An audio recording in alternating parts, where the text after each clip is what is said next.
Good morning. These are my thoughts. I wouldn't say it's a review, but my thoughts on the Bridgestone RE71RS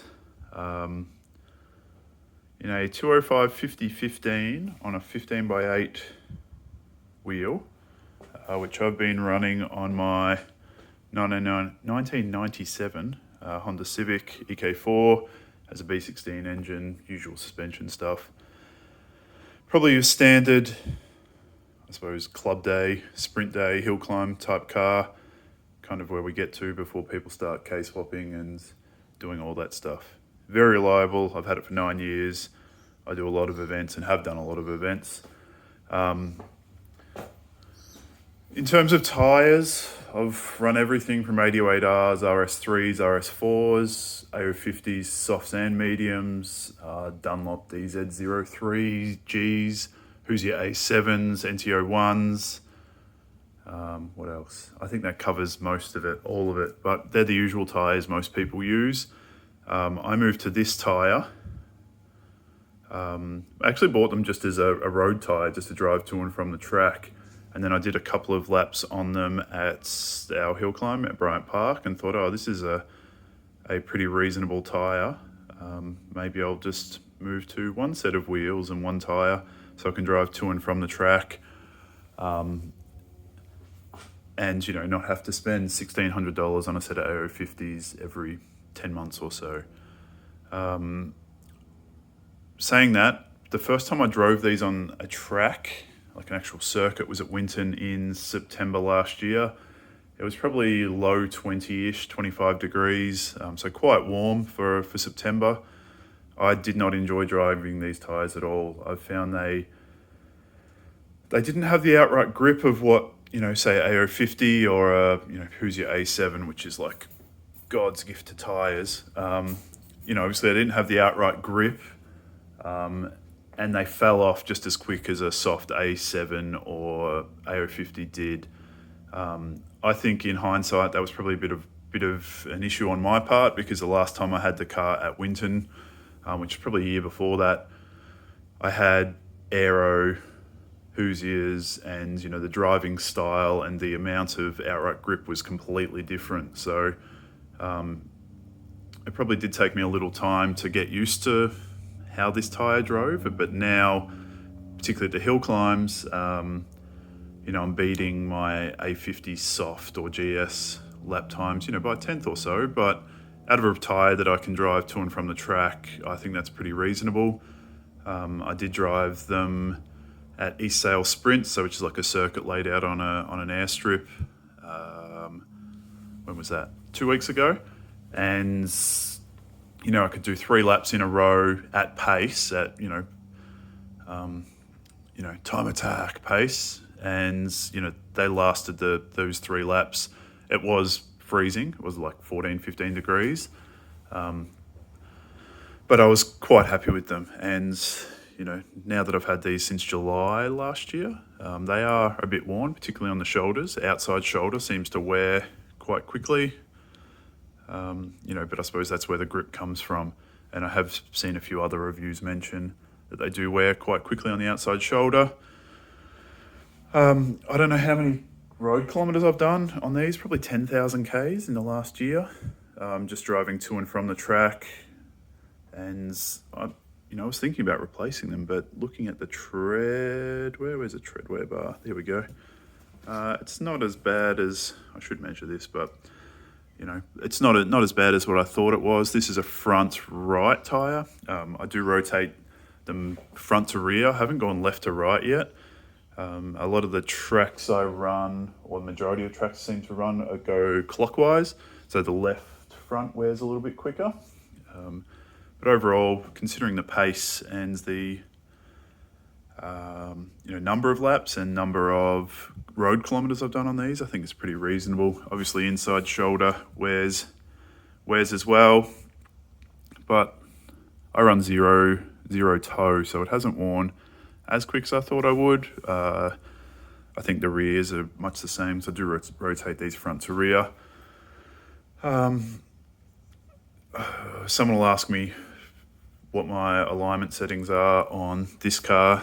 It's 0 toe the whole way round, -3.5 degrees camber front on each side, and -2.5 on the rear. So you're pretty standard, alignment. Alignment's pretty straightforward, I think. And I don't run any toe out because I don't want to prematurely chew up front tires driving on the road, and the honed geometry kit, tie rods and the like tends to fix the toe in issue that these have when you do lower them. So yeah, I was thinking about replacing these, but I'm probably going to get 2 more hill climbs on this before I think it's a little bit low. There's one in July, one in August, and then I'll have a fresh set for East Sale Sprints in October, and we'll see how they go. This has been a good tyre. AO50 is the best track day tyre ever type of person, and I still stand by that. These have been so much better than I thought they would be.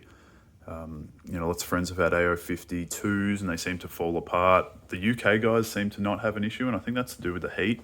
They do like actual races on them. But here I think the heat's probably, where it's a little bit warmer here most of the year, or all of the year. So they do tend to overheat and start falling apart and things. These really haven't done that. I expected to do a few laps on them and say, Super 200 treadwear tyres suck. Don't ever buy them, just buy AO50s. But I do quite enjoy driving on them. I suppose the difference in handling characteristics, obviously there's no script here, so we're just bumping between topics. The sidewall does feel a little bit softer, like not as rigid as what a AO50 or DZ03G is.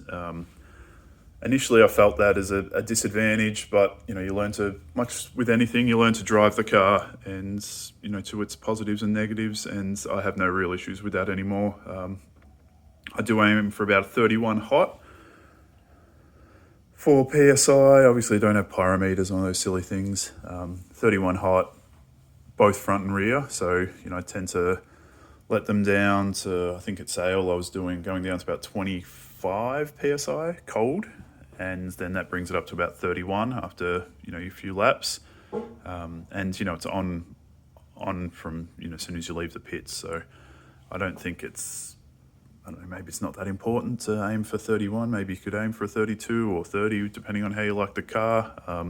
Obviously, fronts heat up a lot quicker than the rears on a front-wheel drive car. So you drop them a lot more, or a few more PSI than what you would the rear.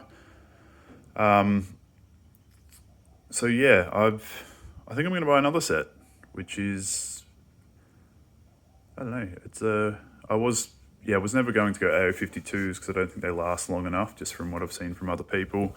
The Nankang CRS comes in at 225/45, which I wouldn't mind trying, but this tyre's been that good at what I'm doing at the moment with the car, mainly hill climbs with a couple of track days, maybe 2 a year, maybe 3. So it suits what I'm doing, and I want to drive the car on the road a little bit more. I do like driving to the track. I do like not having to change wheels, which I've been doing for the last, how long? 6-7 years. So it's great to turn up and just play with your pressures, set the car up, run a few laps, pump the tyres up on the way home, and you're good to go. So that's a big advantage. And the pace realistically is pretty similar to your usual stuff. I don't think you could go and run a 20-minute session like you would get at some of the track days on this without some tyre degradation and without the pace dropping off. That's what a AO50 medium is for, and it is so good for that. You can go, from day 1 to day at the cords. It has the same pace, but if you're just running a couple of laps, 2-3 laps per session, which, if you're track day provider are running shorter sessions, like 10-12 minutes. That's about all you can get out of it, really. This is probably a pretty good tyre for that. They do a 225 50/15, which I think is too tall for 15x8 rim. If I was running 15x9s again, I'd probably put them on the front, but I don't want to do a reverse stagger because I like the economical nature of being able to rotate front to rear. So I suppose where we're going with this, I've had this tyre on the car for nearly 12 months. I think it's worked quite well. I think it's done everything or more realistically than what I thought it would do. I enjoy it. I'm going to buy another set. I don't regret moving to one set of wheels and one set of tyres for, I suppose, this track day, hill climb type stuff I do for the moment. It kind of suits where I'm at in life currently. And for $1,100 odd for a 205 50/15, whereas AO50s, last set I bought that was over $1,500, so nearly $1,600, we'll say. I think the saving is, there's a couple of events that you can enter with that saving, and I think you can go, just as fast, with some limitations in terms of length of session and overheating and all. You do have to watch some of that. There's the guy whose name I cannot remember from New South Wales or Queensland in the black and white EG with the K20. He's doing 131s around Winton on this tyre, same size rim, and the same tyre. That's pretty quick for a road going tyre, and he's not a local either to Winton, so he's obviously a great driver, but he's able to come down and bang some pretty quick laps out. A lot of the BYP cars, obviously K24s on AO50s, they do 130-ish. I think Benny's obviously gone faster because he's the fastest at driving every BYP car, but the customer cars doing like the same pace, 130s, 131s.